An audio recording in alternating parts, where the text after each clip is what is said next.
On the Fringe with Dan RadioStyle. Hope everybody out there is having themselves a great day. A lot of Q stuff is going on right now. The drip, drip, drip is turning into a bursting dam. There is a bunch of stories that are coming up. The spin machine is already going. I saw Juan Williams on the 5 kind of already started spinning a lot of what's going on with the Susan Rice information that's coming out, just for example. There is so much. A couple of the headlines that caught my attention. 53 Obama-era officials are being subpoenaed by the Senate. Lindsey Graham came out and talked about this. Cuomo, they talked about how he apparently created an order in early March that had people with COVID forced to go to these nursing homes. And that was in effect until early this month, early May. So again, one of the reasons why so many people died in New York, and certainly the United States, you have to lump them both together, was because of some very, very bad decisions that are also coming out today. Banks are being investigated for PPP abuse. Some stories that are coming out. Issues, Trump is taking HCQ. That just came out recently. Susan Rice, obviously heavily in the news. Trump is pulling possibly from the WHO, the World Health Organization. He's talked about pulling the funding completely. Right now it's banned. Right now he's not paying any money to them. And he basically said, you guys have 30 days, 30 probably should be days to change what you're doing, or we're probably going to withdraw. That's basically what he said. Not probably. I think he said we're going to withdraw. So a lot is playing out right now. And this guy is fighting everybody, right? Like, I don't know, the one thing people say, well, he's not doing anything, right? All the people that say he didn't do what he was talking about, a lot of us like this guy because he said, I'm taking down the deep state, in his nasally Trump voice. And the fact of the matter is, he's pissing off all the right people. This is what you expect. Another person that kind of jumps out that's kind of interesting, and I want to point him out just for a quick second. Give me a moment, please. Elon Musk, obviously to some people, has been a little bit on the strange side lately, to say the least. And in my opinion, I'm just throwing this out there, but I feel like he's acting one of two ways. There's two ways that I think people start getting crazy like he's getting. First off, this is a brilliant man. Brilliant man. Probably one of the smartest men alive right now. Just in general intelligence and figuring stuff out. And his poor brain, he probably cannot sleep at night. This man is freaking out. So either A, he knows of a deadline that's looming. He knows of some end of the world thing. And I could mean very well, it could be the Republican taking over charge. But I don't think so, because he's really starting to rip on. This whole article here talks about him talking about the red pill and all this. So I don't think he's afraid of Trump being reelected. But maybe there's something else that he's freaked out about. I know he's come out and talked about AI and all these other crazy things. But the other way he seems to be acting to me as someone that has woken up, has red-pilled. Finally, they see what's literally going on. And I will say, for those that do red pill, that do finally wake up, that do finally go, oh my, really? This is what's been going on all this time? When the truth finally hits us, how corrupt things were. Some of the freaky stuff that they do. Just, there's so much. There's so much.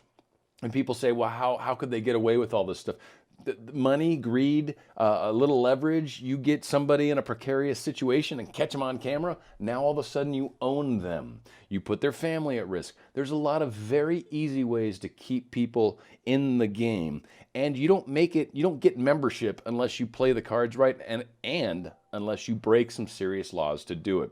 So this guy's freaking out because either A, he finally red-pilled and realized how freaking weird it is, or B, we're getting really close to some deadline. Not sure which, because again, there's all sorts of information out there. Another thing that's really interesting, that's huge, and I'm surprised the site's even still up. I don't know, I haven't tried clicking on any of the videos. We can maybe maybe give it a go, but there's a bunch of released information. Press conference here, new facts of international corruption and external governance of Ukraine. We've got an audio recording of conversations between Joe Biden and Petro Poroshenko. This is Nabu Leaks. Nabu Leaks has all these again, I'm surprised this place is even still up. Great stuff in there. Audio recordings of him talking to the Ukrainians with this whole, he didn't say a tick for tack. He didn't say give me this and I'll give you that, but it was close enough to how it all played out. So anyway, back to the Q post. Where we left off last was post 4291. Actually kind of an interesting one. Donald Trump retweeted a very interesting tweet of Susan Rice's, a little speech she gives where she says, I know nothing about what's going on. And, the question that's asked down here is, why did POTUS reply to a tweet from May 30th, 2019? Where we go one, we go all. Obviously, he replied because of what was spoken about here. But when you go to the initial tweet, it's hard to actually find it. I had to go digging to actually find her particular little 18-second snippet. But let's give it a go just so you can at least hear what she said, and then we can talk from there. During the transition after President Trump had been elected, that he and the people around him may have been caught up in surveillance of foreign individuals and that their identities may have been disclosed. Do you know anything about this? I know nothing about this. During the transition after President... She seems to breathe up, and she does it again. Kind of watch her just as she, because I don't know, I'm not a body language expert, but her body language seems a little weird. Trump Watch had been her elected, reaction. that he and the people around him may have been caught up in surveillance of foreign individuals and that their identities may have been disclosed. Really, Do you like know big anything breaths. about this? I know nothing Like about preparing this. for something, right? During the transition when you take big breaths. after... It's very interesting. Anyway, I'm sure that's not anything at all, but Trump retweeted this because, she's acknowledging something publicly. They've been playing this game. They, I think, know what dirt they have. I think they've honestly already planned how they're going to, not leak it, but how they're going to release it, declass it, all these things. How is this information going to come out? And the way it seems like chess, and I think why everybody calls it 5D chess and why they keep referring to it as chess, is because when you have the playbook of the other side, when you basically know how they're going to behave, because they are freaking open books, right? It's very much they're going to project whatever that's coming up. They're going to blame the other side and say, you're on with Russia, even though they were in bed with Ukraine and everything else under the sun. And so again, all these things are coming to the surface. You give them a little bit of rope and you let them hang themselves. And that's essentially how this is all playing out. So Susan Rice basically saying, I didn't know about it. Maybe not, but I doubt it because it went all the way up to Obama. She was very much in the circle. Post 4292, reconcile, my friends, reconcile. That's a cool little picture. I love how he's all blurry in the background, Mr. Fauci.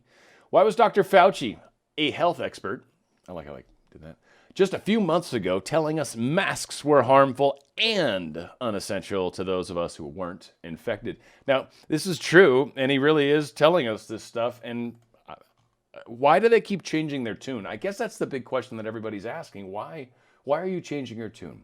Why is it different now? Why was it 2 months ago it wasn't okay? I get you're worried about running out of surplus masks, right? Because that's one thing that came up. But if it's actually better for us, and we maybe come up with some makeshift cloth, cut sleeves off of shirts and wrap them around my head. If it's really that big a difference, you can say, hey, look, H95 masks are going to the important people, but here's what you can do to sort of make your own, right? There's 100 million ways you could handle that. Probably not that many, but a lot of ways that you could handle that. But for some reason, this is the direction they handled it. Again, there's ways around that. You can manufacture more masks if that's truly what's up, but it's kind of a wishy-washy answer. It's sort of back and forth. It's not really true. He's changed his tune. I don't know what way to look at it, right? But again, these are the experts. We're learning. Everyone says that we're learning and living and all that, but again, when you're completely changing stance, when you're the guy we're shutting the economy down because of you, and you're still standing up on that stage saying, well, I don't know. And it's like, yeah, but you've been wrong about everything. All your numbers have been wrong. So of course, yes, as they gain more information, they put those new numbers into their little machine that figures out how the future is going to play out. And they keep seeing that these potential futures are far less scary now that these new numbers are in there. And again, now they're sucking some of the death numbers out of the totals. Colorado, there was just a story that was out recently about them sucking down. And again, Trump was talking about it with Dr. Birx. 25%. She doesn't trust the numbers from the CDC.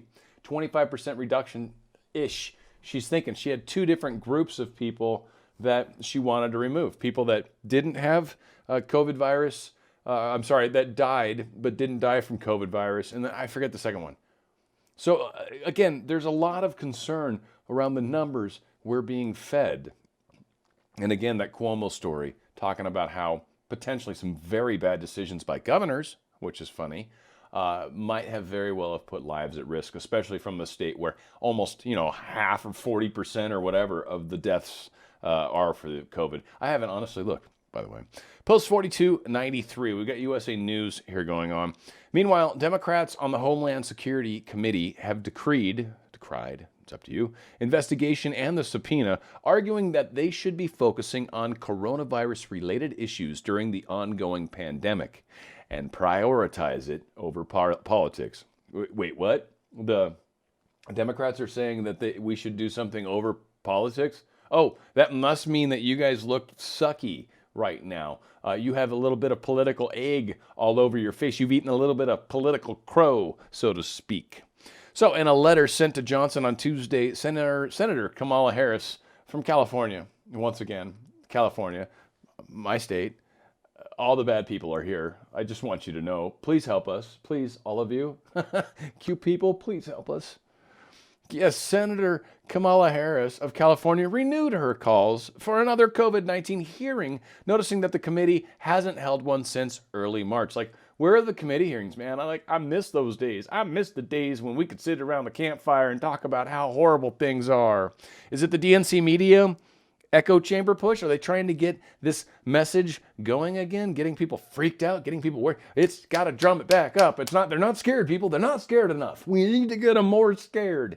God, it's ridiculous how it works out. Is this about the virus or preventing exposure of the Democratic corruption? Because there's so much of it.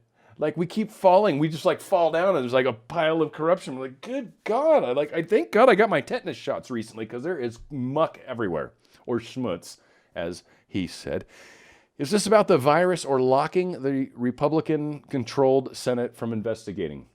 Again, trying to get something else going on because right now, again, Lindsey Graham, 53 officials, was it? I think 53 Obama-era officials are going to be subpoenaed to talk about what really happened and what we really knew.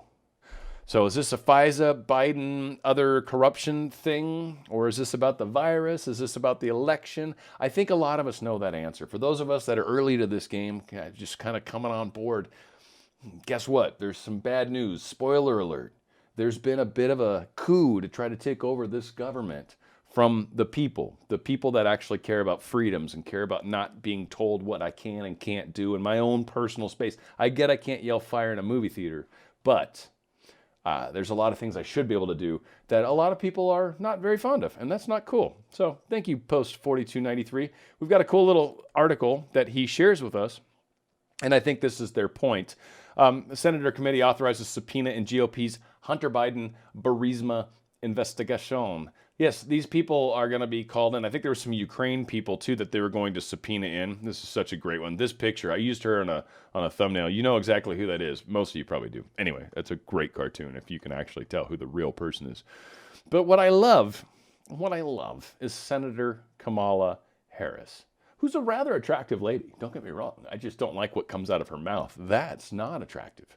But in a letter sent to Johnson on Tuesday, Senator Kamala Harris of California, trying really hard to say your name properly, sweetheart, renewed her calls for another COVID-19 hearing, noting that the committee hasn't held one since March. Rather than prioritize providing important oversight that will protect Americans from the unprecedented threat posed by this pandemic, you have continued to pursue the partisan political matters, such as the markup scheduled for this Wednesday on the issuance of subpoena that do nothing to help the millions of constituents that we're here to serve. She wrote, this is a clear abdication of responsibility. Again, projecting.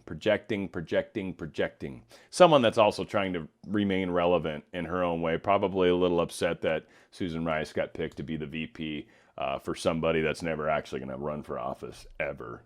I mean, he's running, don't get me wrong, but the dude's going to stroke out on stage or something. I feel bad. Don't get me wrong. I'm not trying to be mean. It's just Biden's, he's just a few cards short. He's not just missing the jokers out of the deck. I think there's some serious key, like the 2 of diamonds and maybe the 5 of hearts. There's some cards missing, man.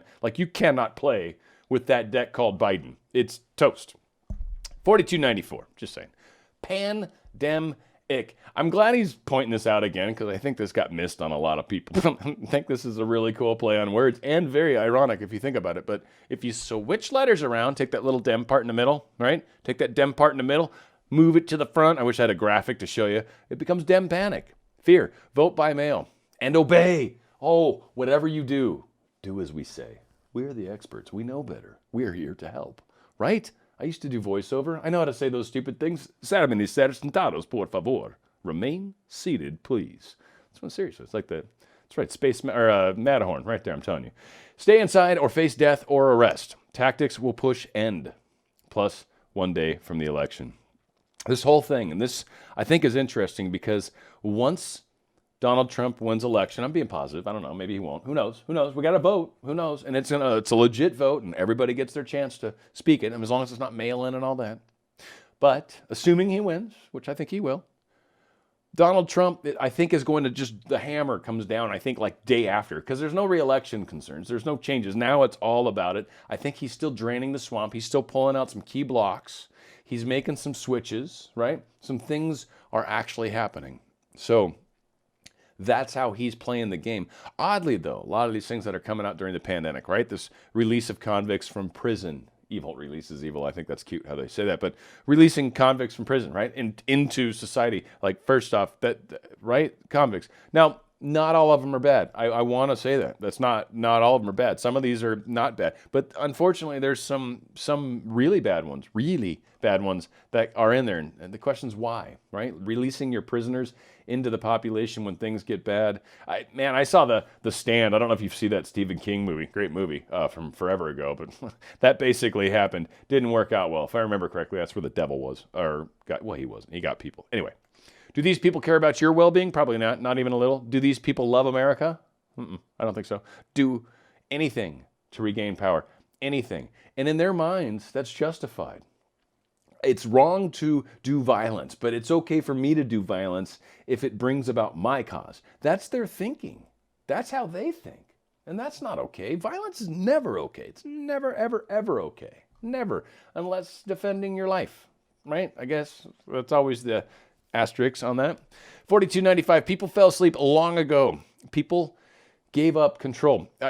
Patriot Act was one of the big ones. I mean, guys, Ben Franklin said it perfectly. He told us about this hundreds of years ago. If you give up your security or your freedom in order to have security, you have neither.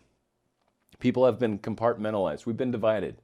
You're supposed to hate me because I'm whatever color I am, and I'm a guy, and I'm whatever, I'm from this country, or I'm this ism of whatever, right? Like, we're so heavily divided. And oddly, the Democrats are the very individualized, kind of the party of the individual.